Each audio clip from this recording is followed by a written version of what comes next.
September 480 BCE, the Saronic Gulf, Greece. Picture this. You are Xerxes, king of kings, god emperor of the greatest empire the ancient world has ever seen. You have just burned Athens to the ground. The Acropolis still smoking on the hill behind you. The Greek army scattered. The Greek navy cornered. You have won. You know you have won. So you do what conquerors do. You build a throne on a hillside above the water. Gold elevated, overlooking the Strait of Salamis. So you can watch in comfort as your fleet of 1,200 warships crushes the last 370 Greek triremes beneath the waves. A front row seat to the end of Greece. He never considered one thing. That throne would give him a front row seat to something else entirely. First, understand what Xerxes thought he already had. Thermopylae had fallen. 300 Spartans had held the pass for 3 days, but they were dead now. Leonidas was dead. The road south was open. Xerxes marched in. Athens, a city of 100,000 people, was empty when he arrived. Athenians had done something almost impossible. They evacuated an entire city. Women, children, the elderly, everything, moved across the water to the island of Salamis. Xerxes burned what was left anyway. The temples, the monuments, the Acropolis itself set on fire. Smoke rose over Athens for days, and the Greek fleet, what remained of it, sat huddled in the narrow strait between Salamis and the mainland. Trapped, outnumbered 3-1. The Greek generals met in council. Most of them wanted to run. His name was Themistocles, general of Athens, architect of the Greek fleet, the man who had read an oracle that said Greece would be saved by wooden walls, and decided against everyone that it meant ships. He had spent years building 200 Athenian triremes. When his city wanted to spend the silver on something else, he had been right then, was about to be right again, and almost nobody believed him. Here is what Themistocles understood that no one else did. Open water, Persia wins. 1,200 ships against 370.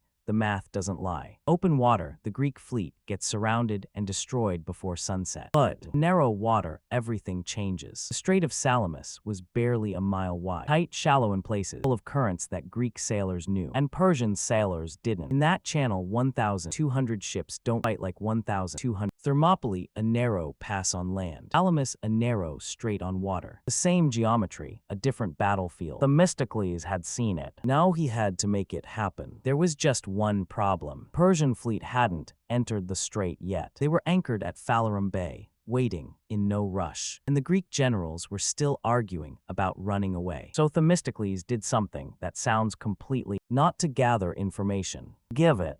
His trusted servant, a man named Sisinus, was rowed across the water in darkness, brought before the Persian admirals, and delivered this message. The Greeks are panicking. They are planning to escape tonight. If you move now, seal both ends of the strait. You can trap them, destroy them, end this before dawn. The Persians believed him. Why wouldn't they? Their spies had been reporting Greek division for weeks. The story fit everything they already thought they knew. That night, the Persian fleet moved. They split into 2 squadrons, one to block the western exit, one to seal the eastern entrance. All night, Persian oarsmen rowed, positioning, sealing, closing the trap Themistocles had built for them. By sunrise, the Persian fleet was inside the strait. Packed in, the Persian fleet advanced, hundreds of ships filling the channel bank to bank. The rear ships pushed the front ships forward. No room to maneuver, no room to turn, just forward. And the Greeks did something unexpected. They backed up, slowly, deliberately, drawing the Persians deeper, narrower, more crowded. Ships started bumping into each other. Oars clashed, hulls scraped. Commanders were shouting at each other instead of at the enemy. Then the Greeks stopped retreating. One Athenian trireme broke from the line first, straight at the Persian fleet, and the rest followed. Greek triremes were heavier, built lower, more stable. Their rams, bronze beaks at the bow, designed for exactly this. Hit backups, hit again. Persian ships tried to turn and hit their own fleet. Ships retreating collided with ships still at. He watched his fleet, the largest naval force ever assembled, destroy itself in a channel barely wide enough to use it. He reportedly had secretaries nearby to record the names of officers who performed well. They ran out of things to write. By afternoon, it was over. 200 Persian ships sunk, thousands drowned. The Greek, Xerxes still had his army, still had hundreds of ships. He could have regrouped, tried again, but he didn't. Because of that throne, Xerxes had watched the entire battle from the hillside, in person, in public, in front of his entire court. Every minister, every noble, every general. They had all seen the same thing he saw. And what they saw was that Xerxes could lose. An empire that rules through fear cannot afford for its king to be seen afraid. Xerxes left. He took most of the army back across the Hellespont, left a general named Mardonius behind with a select force. 1 year later, at the Battle of Plataea, Mardonius, here's what you need to sit with. Salamis was won before a single or hit the water. Themistocles won it in the dark, on a boat in enemy waters, with a lie so perfectly crafted that the most powerful navy on earth sailed directly into it. He understood something that goes beyond military tactics. He understood psychology. He knew what the Persians wanted to believe. He knew what story they were already telling themselves, and he gave them exactly that story, so they would walk into the ending he had already written. Leonidas held Thermopylae with courage. Themistocles won Salamis with something rarer. He won it with imagination. 2 battles, 2 narrow passages, 2 men. One fought with his body, one fought with his mind. If Thermopylae gave Greece the will to fight, Salamis gave it the proof it could win. Together, they didn't just save a city. They saved the world that built democracy, philosophy, science, and law. Everything you've inherited from Greece passed through that strait on one afternoon because one man sent a servant across dark water with a lie. And it worked. Next, the man who made all of this possible before battle day even came. Themistocles didn't just win at Salamis. He built the fleet that fought there, against a city that didn't want to pay for it, against politicians who called him a warmonger, against time itself.